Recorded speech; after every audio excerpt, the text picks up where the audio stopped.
Diretamente de onde o Aconcagua faz a curva, está começando mais um CurvaCast do Diplomatas de Sealand. Eu sou David de Mello. E eu sou o Alexandre. E hoje a gente está com um convidado para discutir a pauta de hoje, o Fernando Tremura. Ele é presidente do PT, militante do sindicato... PT, cara. PT. Vai bater na gente. Isso é para polarizar.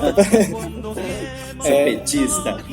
E ele também milita no Sindicato dos Trabalhadores da USP, é advogado, ele trabalha na parte de regularização fundiária e ele vai bater esse papo aqui com a gente, né?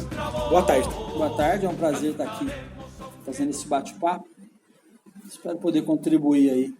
Sempre. Quem vai estar curtindo o nosso canal. Sempre bem-vindo, Tremura. E o que temos de pauta hoje? Hoje a gente vai falar sobre o fogo no Laranjal do PSL. É a briguinha de marido e mulher lá dentro, né? Isso, exatamente. Tiro, porrada e bomba. Tiro, porrada e bomba. E sobre o fogo no Chile, né? Hoje é só fogo pra tudo quanto é lado. O Chile tá com um problemão grande lá, né, cara?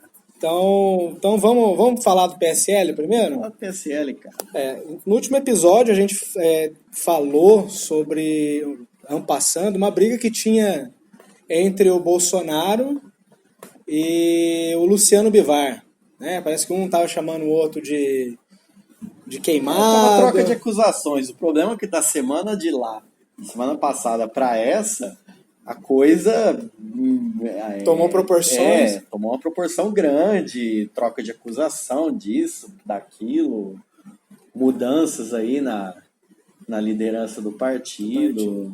Tremura, como que você vê essa crise do PSL? O que você... Olha, eu entendo que o PSL ele já nasceu dentro de uma crise, né? Porque foi a junção de ultradireita nacionalista com entreguistas. Essa mistura, a gente sabia que mais cedo ou mais tarde ia ter um curto-circuito aí nessa relação. Só para relembrar, aqui na cidade de Ribeirão Preto, onde a gente grava esse canal, o PSL, após a eleição do presidente Bolsonaro, ele foi dissolvido inteiro, né? Porque as pessoas não conseguiram se alinhar ou conseguir os cargos que desejavam diante de uma aliança fisiológica que eles fizeram. Setores aqui dos usineiros, com setores da burguesia aqui, acabaram se aliando para poder estar nessa disputa. E já naquele momento, quando eles não conseguiram ter a atenção que eles mereciam, segundo eles, e aí quando eu digo atenção é cargos mesmo, eles dissolveram o PSL e refundaram com outras pessoas. Um expurgo. Tendo aqui agora como presidente da sigla o Rodrigo Junqueira, que inclusive é candidato a prefeito da nossa cidade, né? Um cidadão classe média, que ele se acha pelo menos classe média alta, que morou na Europa e que agora vem para cá achando que descobriu a roda e com uma proposta de ultradireita mesmo, que é de ataque às minorias, uma proposta divisionista, uma proposta 100% Zona Sul, a gente vai chamar aqui como espaço da burguesia. Que é onde mora a elite, a burguesia aqui na cidade. Isso, é o cidadão que mora no condomínio de luxo e não sai de lá para nada e entende que ele tem uma proposta para resolver os problemas, entre aspas, da cidade inteira. Digo cidade inteira, exceto a periferia, a pobreza, os excluídos, enfim. Exceto 90%. Exceto 90%. Então, mas é a proposta que está colocada hoje. Caso esse cara venha a ser eleito, isso vai ter impacto na política fundiária de Ribeirão Preto? Eu não tenho dúvida, né? A direita de Ribeirão Preto nem tolera, né? Hoje nós estamos passando a cidade aí com vários processos de regularização fundiária, especialmente na zona norte e na zona oeste, né, onde estão as maiores ocupações, né, e que o governo está tentando enfrentar. Mas o governo de Ribeirão Preto, por exemplo, ele tem um problema sério. Ele tem aí uma grande quantidade de sentenças de reintegração, mas reintegrá-las significa botar um exército de 40 mil pessoas na rua.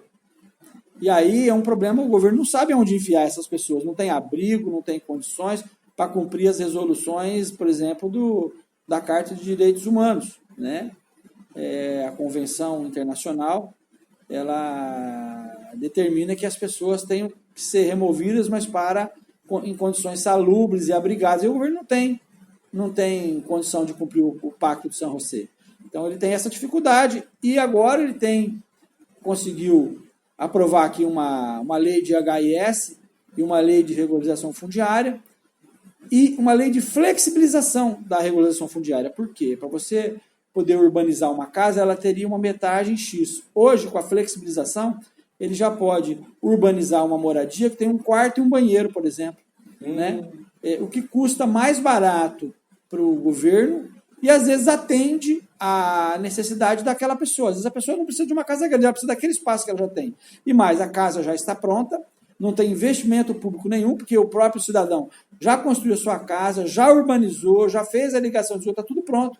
A única coisa que tem é que ele está ocupando um espaço que estava abandonado anteriormente pela prefeitura, um terreno juntando lixo, ele foi ali, construiu uma casa em cima e ali habitou com sua família. Então, esse é o projeto mais barato. E em alguns pontos da cidade nós temos conseguido avançar com a urbanização dessas áreas. Alexandre, com relação ao PSL nacional, o que você vê aí de movimentação? O que aconteceu depois da briga do Bivar? O que eu vejo é aquilo. O PSL é um bando de gente ladrão, corrupto, interesseiros que se juntou para entrar no poder. Claramente eu vejo isso, cara. Eles não têm uma agenda, não têm nada. Era um partido inexpressivo.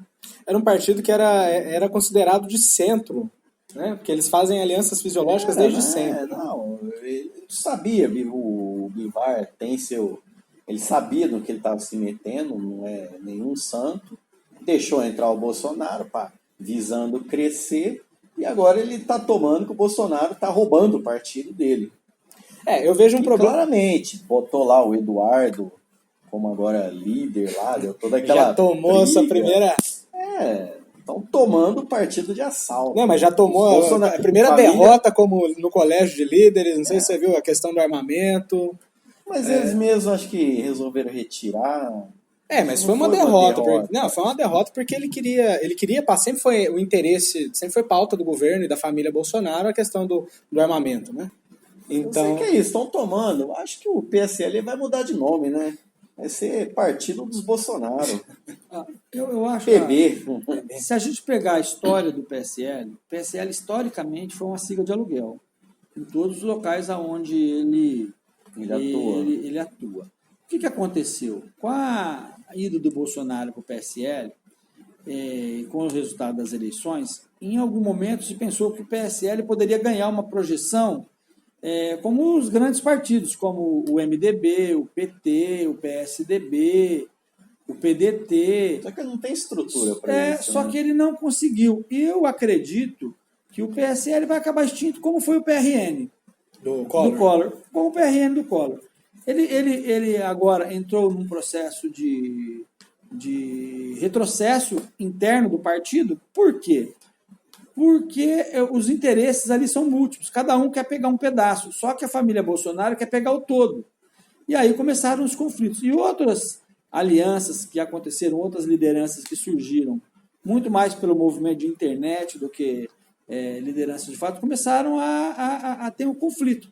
Exceto o Major Olímpio, que se você pegar a trajetória do Major Olímpio enquanto parlamentar, ele tem uma trajetória pró-trabalhador. O Major Olímpio, ele sempre teve uma postura de votar a favor dos trabalhadores e principalmente por defender os interesses dos policiais militares.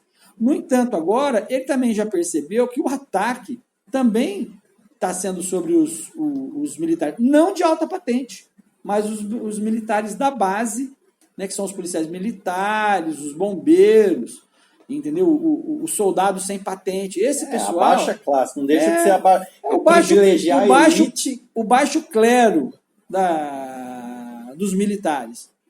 E aí o primo pobre, que é a polícia militar, estou citando aqui como exemplo, o exemplo de São Paulo, por exemplo, onde a polícia militar tem os seus salários mais achatados do país e a mais perseguida, né, e também uma das mais violentas, que é o reflexo da direção. Mas essa briga entre o Eduardo Bolsonaro, a Joyce Hoffmann e o próprio Bivar, isso já extrapolou a política, já está no campo pessoal. E o próprio Major Olímpio já tem feito críticas, mesmo não entrando no conflito direto, mas ele também já tem percebido que tem feito movimentos para se distanciar desse povo que está fazendo todo esse rolo aí. Mas também, por outro lado, o que a gente sabe que tem ali é interesse do capital, é dinheiro mesmo. Né? E não é dinheiro para emenda, não é dinheiro para uso próprio mesmo. Até porque então, a verba do PSL vai ser grande, né? A hora que eles acertarem como vão dividir o dinheiro, a guerra acaba. A disputa ali é pelo dinheiro, não tem questão social, não tem disputa ideológica, até porque ali não tem ideologia nenhuma. Né? Mas eu acho que o PSL ele deve, a cada dia que passa agora, se enfraquecer ainda mais e deve chegar nessa avaliação dele, inclusive, trocar de nome. Eu acho que uma coisa que a gente tem que levar em consideração é como que a aliança PSL e Bolsonaro foi feita, que ela foi forjada no calor das eleições. Bolsonaro precisava de uma sigla, né? E até o Patriota negou essa sigla para ele. E com a vitória do Bolsonaro e com a apatia institucional das instituições que estavam no povo, né, brasileiro, ele conseguiu capitalizar muitos votos para o partido que defendia a linha bolsonarista. Só que defender a linha bolsonarista é defender uma ideologia difusa. Né? O Bolsonaro ele é um cara multifacetado, pelo menos em termos de campanha. Ele foi um cara multifacetado. Hoje em dia ele segue uma linha só, que é a linha manicomial do olavismo. Mas durante a campanha você tinha o Bolsonaro pró-militar, você tinha o Bolsonaro que falava só com a militância dos caras que estavam saudosos da ditadura militar. Você tinha o Bolsonaro que falava com os caminhoneiros, né? Aquele Bolsonaro mais chucro que lavava o Bolsonaro paz e amor, então? Não, é chucro. É o cara que come pão em cima da mesa de madeira, que usa camiseta de futebol falsificada. Esse personagem aí. Mas ele é isso até hoje, cara. Não, mas era uma imagem que tinha. Você tinha o Bolsonaro que era pró-militar, ele era muito mais glamuroso. Entendeu?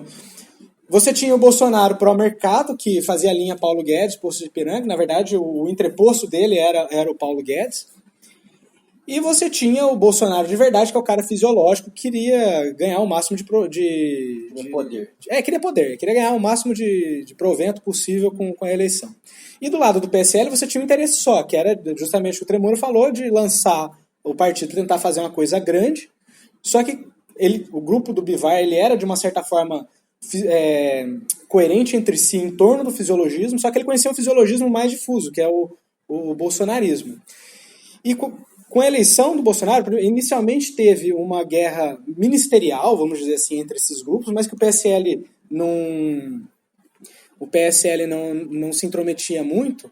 Mas o primeiro alerta veio com a expulsão, a demissão do Gustavo Bebiano, que era um quadro do PSL. Lá, as pessoas que eram PSL tradicional já começaram a perceber que o Bolsonaro não era um cara confiável. Ao longo do tempo, o Bolsonaro foi queimando o capital político, então não tinha mais para que essa galera do PSL se colar na imagem do Bolsonaro. Na verdade, ele está virando um ativo tóxico, então o pessoal quer ejetar ele e a família dele. Né? Ao mesmo tempo que a gente está chegando no final do ano que vem é ano de eleições municipais, e o PSL vai ter o maior fundo partidário, o maior ou o segundo maior, não sei. Acho que é o maior. É o maior fundo partidário. Ele vai ter o maior fundo partidário. Então, os bivaristas eles querem retomar o controle do partido, ao passo que o Bolsonaro quer meter a mão no fundo partidário para consolidar o grupo dele, porque o grupo dele não está consolidado. Então, a briga, o divórcio, começa mais ou menos nessas duas contradições, tipo a tentativa do PSL de descolar da imagem do Bolsonaro, inclusive para não tomar um rebu nas eleições, e o Bolsonaro querendo consolidar a influência dele e pôr a mão no... Por isso que eu falo, é o família Bolsonaro tomando o PSL de assalto. Exatamente. Eu acho que o grupo do PSL hoje, que está tentando se hegemonizar no poder, o grupo bolsonarista, ele enfrenta algumas dificuldades. Porque eles têm já como seu estilo de agir a perseguição. E eles não poupam nem os seus, teoricamente, aliados. Então, qualquer pessoa que se destacar no PSL ou que se colocar numa outra linha de pensamento que possa contrariar o interesse da família, ele pode ser tratorado. É exemplo disso o juiz Witzel do Rio de Janeiro, que já falou que poderia disputar as eleições presidenciais, ele já foi cortado imediatamente. E outros nomes que vão fazer a disputa, e aí eles vão entrar numa zona de conflito muito forte. Porque, por exemplo, lideranças do PSL já vão disputar as eleições em estados importantes contra o PSDB e contra o DEM. Então, eles já estão começando a disputar esses espaços internos, e aí isso custa aliados.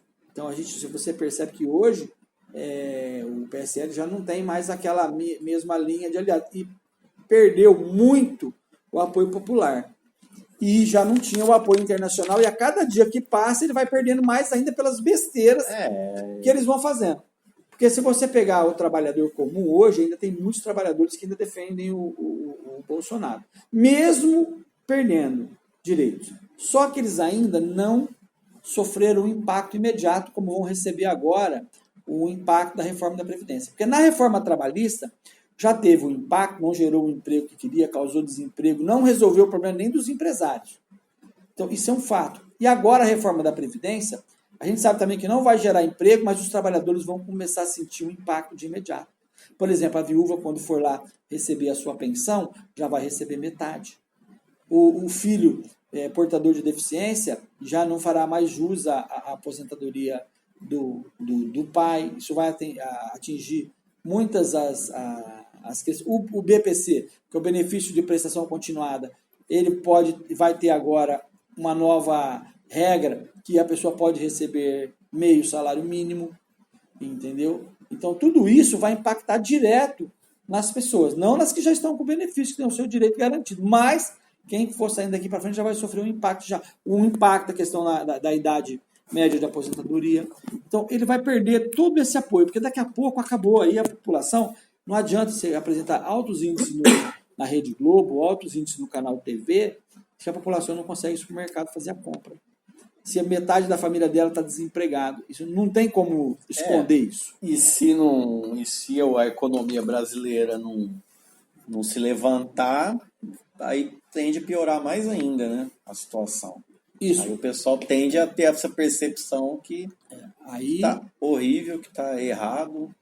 Aí, em tese, a gente pode caminhar para um outro rumo, que é o que a gente vai discutir em seguida, que é a questão do Chile. Né? Eu acho que o Brasil está a passos largos caminhando para essa direção. Né? O país está dividido, o país agora... Antes ele estava dividido porque um povo morava de um lado, o outro do outro. Agora está dividido porque as pessoas estão virando inimigas mesmo. Porque a luta pela sobrevivência. A luta pela sobrevivência. E aí, a hora que esse povo pobre descer do morro para buscar o seu espaço, e aí começar o que está acontecendo no Chile, que ninguém vai ficar morrendo de fome lá isolado. Aí não tem segurança pública que vai segurar esse povo, porque a fome ela não tem barreira, e não tem nada, não tem represa. Ela vai romper e vai vir buscar as condições. Né? O pai não vai ficar passivamente, o pai e a mãe, vendo seu filho passar fome dentro de casa. Sendo que do outro lado do muro tem gente jogando comida fora. Então esses pouco por cento aí detentores das maiores riquezas nossas também, eles também estão ameaçados. Eles não perceberam ainda, mas também estão ameaçados.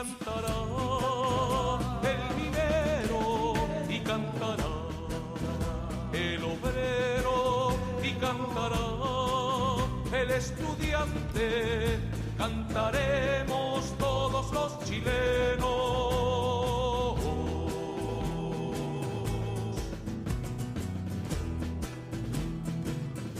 Dito essa introdução do Fernando Tremura, a gente vai para o nosso segundo ponto de pauta, que é a questão da insurgência no Chile.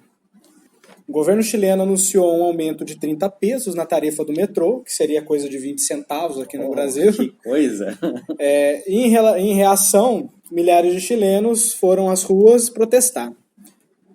A repressão fez a violência escalar, a violência dos protestos escalar, e o protesto tomou áreas de levante. O presidente Sebastião Pinheira decretou estado de emergência e colocou o exército na rua pela primeira vez desde o fim da ditadura do Pinochet. E fechou aeroporto, linha de metrô e anunciou também um toque de recolher. O sistema de transporte da capital entrou em colapso por causa dos protestos e do fechamento governamental. E agora, depois de tudo isso, o presidente recuou, revogou o aumento, tenta um diálogo com a oposição, mas ela se recusa a dialogar porque houve diversas violações de direitos humanos ao longo dessa repressão aí. E o protesto parece não parar, né? E agora, acho que ontem, a Central Unitária de Trabalhadores do Chile declarou que a partir de hoje, ou a partir de amanhã, eles vão estar em greve geral, né? Então eu começo com o Xuxa. O que você acha da situação do Chile? O Chile é um país bem doido.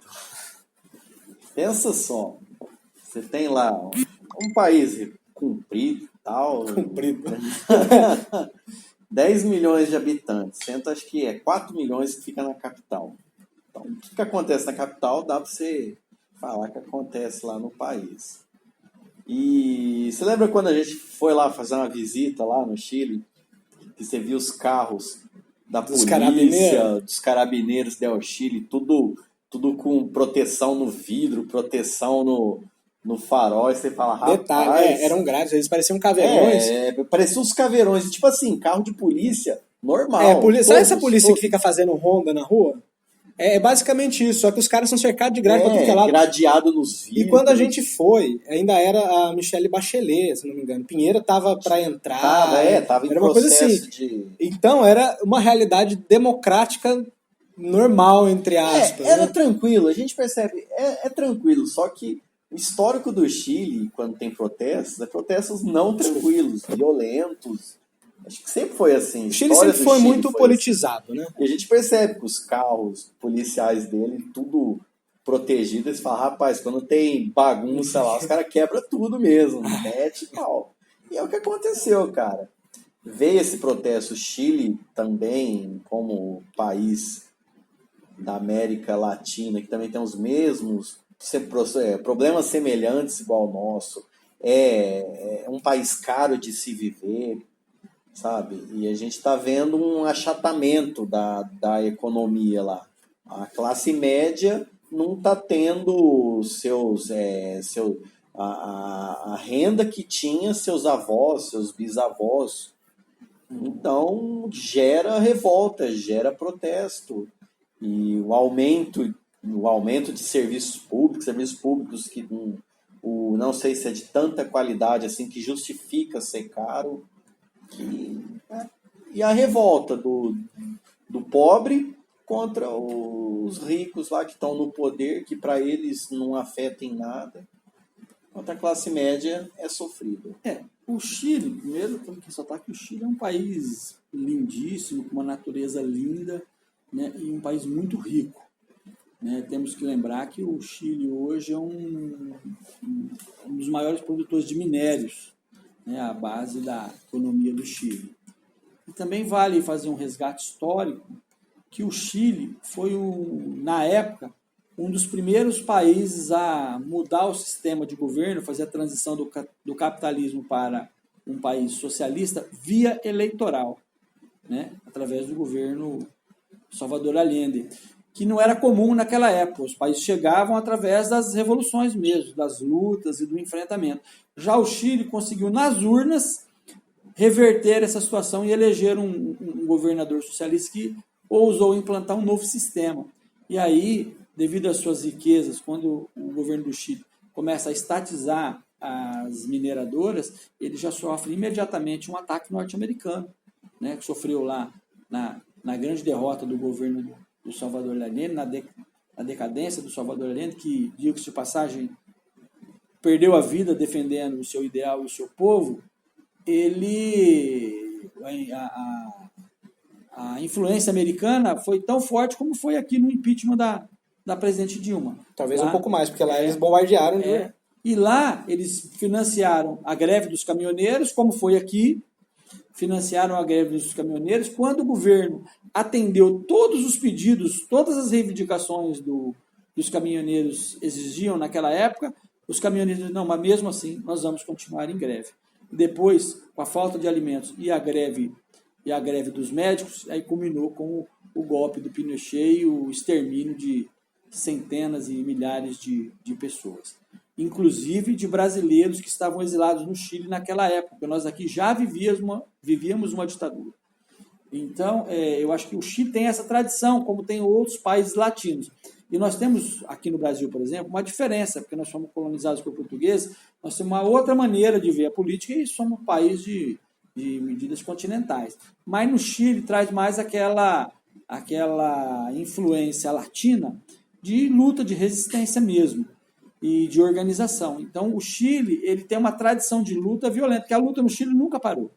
Mesmo com o golpe do Pinochet, a luta continuou, foi se arrastando, o Chile passou por altos e baixos, e agora está vivendo a maior crise, tendo em vista que foi feita uma reforma, por exemplo, entre várias reformas fascistas e neoliberais que aconteceram no Chile, esteve inclusive a reforma da Previdência, modelo este que está sendo colocado aqui pelo mesmo autor. Vamos lembrar que o Paulo Guedes, ele é um Chicago Boy. Na época, ele participou do laboratório... o Fieldman lá, né? Do Friedman. Ele participou do grupo de pesquisa que formulou a economia para ser implantada no Chile como um laboratório. Né? E hoje ele está como ministro da Economia aqui no Brasil, querendo fazer a mesma coisa. Então, e aí essa reação da população chilena, né, composta por brancos e índios, né, temos que lembrar que tem muitos indígenas, boa parte da população do Chile é indígena, né, de origem indígena, pelo menos. Então, tudo isso, essa união dessas forças de resistência tem feito a diferença. E o Chile tem todas as condições de sair dessa crise, né, e o povo sabe, então o povo está buscando essa saída, pressionando o governo. Eu acho que esse governo do Chile não resiste a esse vendaval de busca da volta da democracia. E a gente já percebe que nos países latinos, os partidos mais à esquerda já começam a retomar os seus espaços. Estamos aí agora na eleição da Bolívia, e tudo isso vai refletir. E aí nós temos um governo aqui no Brasil, tentando fazer esse paralelo Brasil e países com governos mais progressistas, onde o governo brasileiro vive desafiando e enfrentando a soberania desses países, tentando intervir na soberania desses países. E isso tem deixado o Brasil de uma forma isolada, porque o presidente, iludido com os americanos, achando que os americanos iam atender às demandas do Brasil, mas ele esqueceu que os americanos defendem a América para os americanos. Defende a América deles. América para os americanos. Bom. Então, isso tudo empurra a gente para esse abismo aí. Bom, eu dei uma olhada na internet para ver como que estava sendo a repercussão dos levantes no Chile aqui no Brasil, né? E muita gente à esquerda e à direita tem criticado os métodos violentos e também feito um paralelo entre a jornada de 2013 e esses levantes no Chile. Bom, primeiro a gente tem que entender que o levante no Chile ele vem no bojo de algumas das revoltas que tem como estopim algum encarecimento no preço do transporte. Então, isso aconteceu na jornada de junho de 2013, isso aconteceu na greve lockout dos caminhoneiros aqui no Brasil, nos coletes amarelos na França, que eles queriam colocar um imposto verde para poder reflorestar a França, no levante equatoriano de 2 semanas atrás, e nos protestos do Haiti, que tem a ver com a escassez de combustível, né? E por que tudo isso acontece no transporte, que parece ser uma coisa assim secundária, né? Não está faltando alimento, o PIB em alguns lugares, o PIB não anda lá tão mal, está estagnado, mas não anda lá tão mal, né? O pessoal não está em recessão econômica. Por que isso acontece como estopim? Porque se trata de uma classe trabalhadora que já está tão sobrecarregada, já tão próximo cujo salário está tão próximo da própria sobrevivência, que qualquer incremento a mais é demais para eles. Então, 20 centavos, e aqui no Brasil também era isso. Quem foi protestar no começo de 2013 foi uma esquerda autonomista de inclinação anarquista que tinha capilaridade na periferia, nos morros, etc. e tal. Né? A galera que pega 4 ônibus para o trabalho. Né? Pega 4 ônibus para ir no trabalho, fica 2 horas no trânsito, né? Uma galera que vive perto do salário mínimo. E aí você aumenta 20 centavos, o cara acha a gota d'água, porque esse é o tipo de preço, esse é o tipo de tarifa que ele paga todos os dias, entendeu? E normalmente esse tipo de tarifa não vem acompanhado de uma melhoria do serviço público. Né? Então, existe uma semelhança econômica entre todos esses países, quase todos esses países que a gente falou, que é uma profunda desigualdade social, com exceção da França, mas a França a gente pode falar que, apesar de não ter uma desigualdade social grande, o índice Gini dele vem crescendo desde 2015. A desigualdade vem crescendo desde 2015. Né? Mas, com exceção disso aí, todos eles têm um abismo entre a classe mais pobre e a classe mais rica muito grande. Né? E aí a gente pode ver quais são as semelhanças entre os protestos do Chile de 2013. Os dois começaram como sendo um levante autonomista, de extrema esquerda. Né? Ou seja, de inspiração anarquista, horizontal, sem liderança, por aí vai. Os dois apresentaram uma pauta difusa, um ódio antissistêmico, um ódio às instituições. Né? Os dois foram gestados com estopim de alguma coisa que parecia irrisório, que é o aumento de 20 centavos. Inclusive o pessoal fala, eu já vi esse filme no Brasil. Né? Os dois foram violentos. E os dois tiveram o mesmo tipo de resposta do governo, que foi anunciar medidas paliativas e uma reforma de longo prazo. Só que tem uma diferença que não é trivial entre essas duas insurgências, que quando teve a insurgência em 2013, a gente vivia num momento anterior à experiência do fascismo da extrema-direita. A ascensão. A ascensão. 2014, quem estava no governo era um governo de esquerda. Então, todas as organizações que estavam... as organizações, assim, tirando os anarquistas, né, porque os anarquistas eles têm um método próprio de fazer as coisas, mas... tirando as organizações de esquerda anarquista, todos que eram de orientação socialista, comunista, social-democrata, por aí vai, eles foram em defesa da instituição. Eles foram em defesa do governo. Então, os sindicatos não tomaram ação,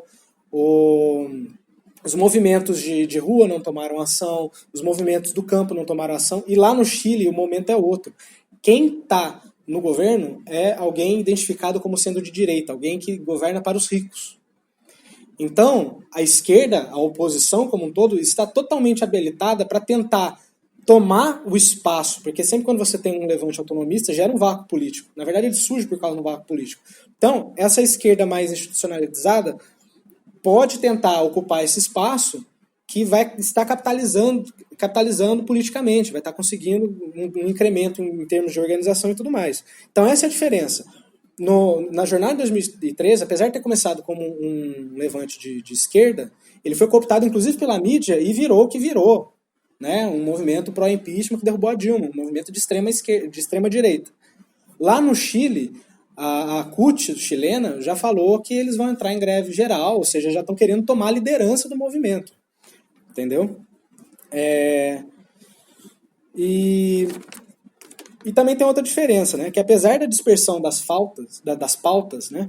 O tipo de pauta que é defendido pelos insurgentes são pautas identificadas com a esquerda. É contra o neoliberalismo, é anticapitalista, é contra a previdência privada, é contra a educação privada, a saúde privada, o custo que você tem para chegar em tudo isso, por aí vai. Contra a insegurança no trabalho, contra a precarização. Tudo isso está em jogo. Né? Aqui no Brasil, o que capitalizou depois que a extrema esquerda foi tirada da jogada, depois que prenderam uma galera aí, depois que criminaram o Bakunin, o Ministério Público falou que o Bakunin era o mentor disso aí tudo, quem tomou a direção disso aí foi o MBL, que falava contra a corrupção, né? Pautas de direita. Não que a gente não seja a favor da corrupção, pelo amor de Deus, mas a gente sabe que a corrupção é instrumentalizada pela direita, porque ela não tem mais nada para oferecer a não ser o combate à corrupção, a não ser, sei lá, pelo menos no discurso, a questão dos impostos e por aí vai, né? Então existe uma grande diferença entre os protestos de 2013 e esse protesto no Chile agora, apesar de guardar algumas semelhanças. E vale lembrar que como fica o caldeirão fervendo, tudo fervendo, aí dá um estopinho, o negócio desanda de tal forma, cara, que você não prevê o que vai acontecer. Você simplesmente... Não prevê, mas uma coisa a gente pode tirar. O Chile de hoje pode ser o Brasil de amanhã. Pode. É bom fazer um adendo. Tá aí passando a reforma da Previdência, o Paulo Guedes querendo essa Previdência capitalizada. O Chile tem essa Previdência capitalizada. Sabe o que acontece? Algumas coisas elas têm que acontecer mesmo para poder mudar o rumo da história. Eu me lembro, muitos anos atrás, quando eu estava fazendo um curso de sindicalismo no Instituto Cajamar, da CUT, e eu me lembro quando um dos instrutores do curso ele disse o seguinte: nós tínhamos um debate que era para discutir uma greve. Aí ele ia explicar o que era uma greve conceitualmente. E aí ele se aproximou com um copo d'água e aquele remédio que a gente tomava por estômago, Sonrisal, lembra que era redondinho? Pegou um copo d'água e colocou o Sonrisal dentro do copo d'água. Aí ele falou assim: isso aqui é uma greve. Mostrando o Sonrisal, e colocou dentro do copo d'água. Isso aqui é a sociedade. E o Sonrisal, quando caiu na água, ele começou a fervecer como uma greve. Ela começa fraquinha, vai fervecendo. Uma hora, ele chega no seu final. E aí ele diz a seguinte coisa: a greve é isso aqui, ela começa fraca, vai ficando forte, fica forte, ela começa a diminuir e acaba. Mas essa água nunca mais será a mesma. O gosto do Sonrisal vai estar na água. Então, essa água do Chile, né, hora que acabar tudo isso aí, e em qualquer lugar onde aconteceu isso, nunca mais foi a mesma. Porque o gosto fica lá, e isso é para sempre, não sai nunca mais. O gosto desse processo. Então, eu acho que pós essas ações no Chile, ele passará por grandes mudanças, sejam elas para a esquerda ou para talvez um governo totalitário de direita. A gente não sabe como é que vai terminar, como é que vai ser a intervenção com o apoio americano, com o apoio de outras forças que só querem explorar, como fazem aqui no nosso país. Então eu acho que o Chile vai viver um novo momento, mas essa água aí não vai ser mais a mesma, não. Eu acho que o povo vai resistir e eu acho que o desfecho ali talvez seja diferente do que todo mundo imagina. Bom, é isso aí. A gente vai terminando por aqui, porque o tempo está curto hoje. Eu queria agradecer o Fernando Premura pela participação. Pedir para vocês acessarem o Apoia-se, dar um dinheiro pra gente poder pagar o microfone. A gente 24 vezes, 24 vezes de R$7. É caro. E também para vocês seguirem a gente, tentar passar o nosso canal para os amigos, fortalecer essa iniciativa. E semana que vem a gente volta com mais uma. Falou! El estudiante, cantaremos todos los chilenos.